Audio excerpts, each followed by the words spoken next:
dos assuntos mais recorrentes que eu recebo de e-mails, de contato de gente que me escreve, enfim, tá ligado à falta de esperança.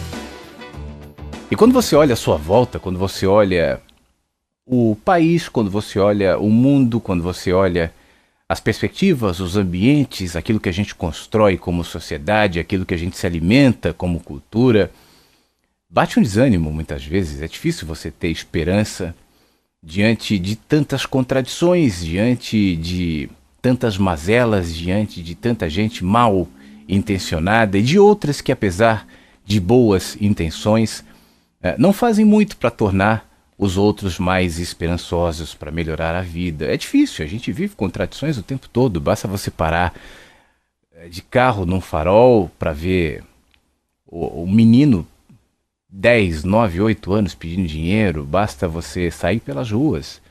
Basta você olhar para a política e comparar as promessas com as realizações e prestar atenção naqueles que de alguma maneira se levantam ou levantaram como fontes de esperança para uma mudança real, para uma vida melhor, trazendo boas ideias revolucionárias, outras ideias talvez não tão boas, mas trazendo um elemento esperançoso de que é possível mudar.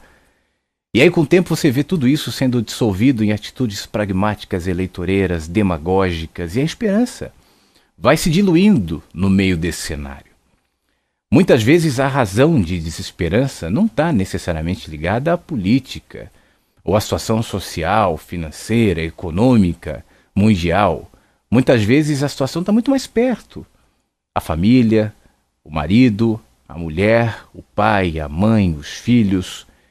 Infelizmente, muitas vezes são fonte de desesperança. De repente você deposita a confiança em alguém, de repente você dedica os melhores anos da sua vida a alguém, de repente você se empenha em viver bem e feliz com determinada pessoa, entrega o seu melhor, faz o seu melhor, e a frustração vem na sequência lhe puxando, lhe extraindo, lhe motivando a desesperança.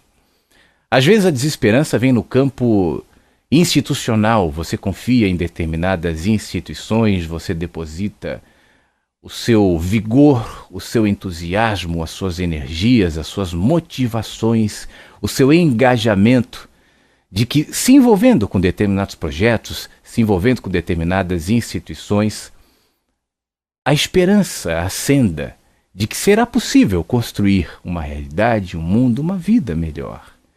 E, no entanto, que a gente vê hoje em dia, mais do que nunca, é uma profunda descrença em relação às instituições políticas, religiosas, às organizações não governamentais, de maneira geral, a mesmo as instituições ligadas à educação, que também sempre foi uma fonte de muita esperança. Os nossos jovens bem educados construirão um país melhor.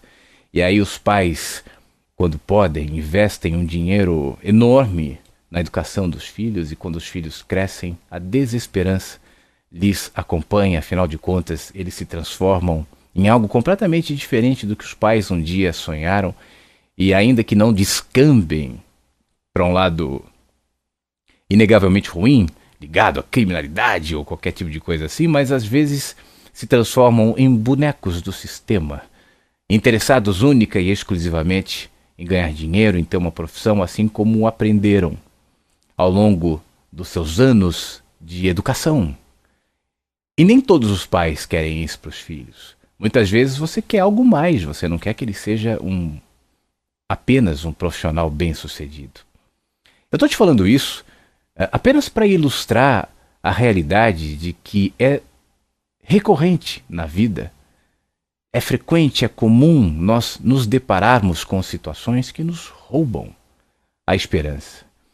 É possível que você não tenha experimentado nenhuma dessas situações que eu descrevi, mas tenha a sua história, o seu caso, o seu momento, que talvez seja esse momento, que talvez seja agora e que talvez de alguma maneira tenha lhe esvaziado, tenha lhe roubado a perspectiva de que o futuro pode ser melhor, de que o agora pode ser bom. E aí a gente se sente no meio de uma multidão, a gente se sente no meio de um ambiente lotado de gente, a gente se sente de repente flagrado, iluminado por um holofote que mostra para todo mundo, que expõe de maneira visceral e radical a nossa completa desesperança.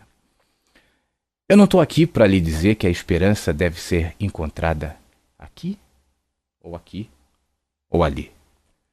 E nem para lhe dar os passos para a esperança, os caminhos para a esperança, até porque essa é outra fonte de desesperança.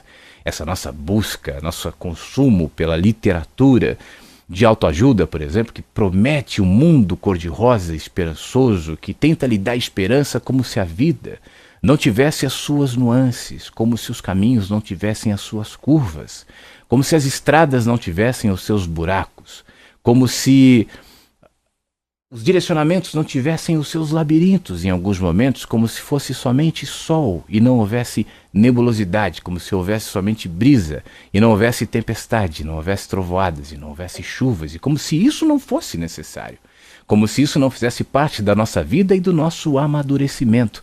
Ai daquele que somente experimenta dias tranquilos, calmaria e alegrias, ao invés de construir a sua felicidade a partir das pontuações, das experiências difíceis, das tristezas e dos lutos. É isso que nos forma pessoas melhores, que nos transforma em pessoas maduras, pacientes. O que eu quero dizer nesse nosso breve insight hoje, falando sobre esperança, a exemplo do que nós falamos há pouco tempo sobre as desilusões, se você não viu, o vídeo está disponível no meu canal, é que muitas vezes amadurecer e fortalecer e aumentar a esperança, para que isso aconteça, é necessário que você passe por caminhos de desesperança. Em grande parte desses caminhos, esses momentos escuros, esses trechos de desesperança, são apontamentos, sintonia fina, correção, de esperanças utópicas que a gente constrói ao longo da nossa caminhada. Nós vivemos num mundo e na vida de possibilidades, e para cada situação há bilhões de possibilidades, mas a gente só enxerga uma ou duas.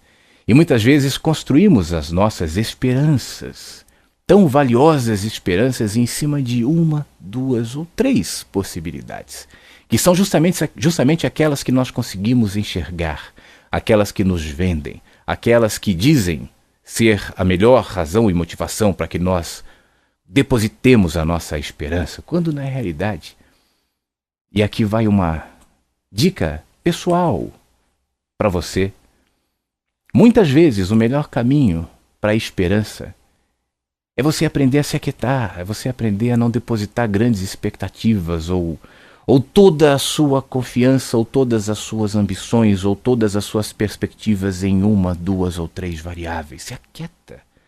Assim como o corpo, quando é cortado, cicatriza. Assim como a natureza, a árvore, quando é podada, cresce de novo. Existe um fluxo natural na vida, e você pode chamar esse fluxo como quiser. Você pode chamar de vontade de Deus, você pode chamar de vontade do universo, você pode chamar de fluxo natural, você pode dar o nome que você quiser. Isso não muda a realidade de que aqueles que se aquietam, aqueles que observam, aqueles que respiram antes de reclamar, aqueles que tentam enxergar nos acontecimentos, por mais que pareçam ruins, pontuações de bondade, lições e possibilidades de amadurecimento. Ainda que seja trágico num primeiro momento, mas aquele que enxerga na tragédia a oportunidade de emprestar a ela um significado que me transforme em alguém melhor, esse cresce. Cresce em sabedoria, cresce em maturidade e, sobretudo, cresce em esperança. Porque é logo na sequência a observação e a constatação de que o mundo se posicionou e se harmonizou conforme a esperança que, apesar dos pesares, nasceu no meu coração.